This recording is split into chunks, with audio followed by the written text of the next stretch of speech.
This week at Rochester Surgery Center, we're pouring concrete floors. Today, we're working on the second floor.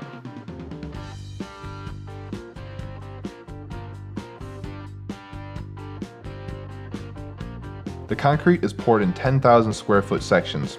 It's roughly half of each floor at a time. As the concrete is poured from the center of the floor to the edges, the weight of the concrete reinforces the building's foundation. Because we knew the steel would bend under the weight of the concrete, we had the beams manufactured with a precise camber. Since the steel is made to flex under the weight of the concrete, the floor ends up perfectly flat, within 20 thousandths of an inch. Additionally, the concrete's weight locks the building into place. Because the concrete covers the second and third floor in their entirety, it keeps the building from racking, twisting, or leaning. Concrete has a very high compressive strength, but it will crack and crumble if the building flexes. To add structural integrity, we put straight rebar, hooked rebar, welded wire mesh, and studs throughout the whole building.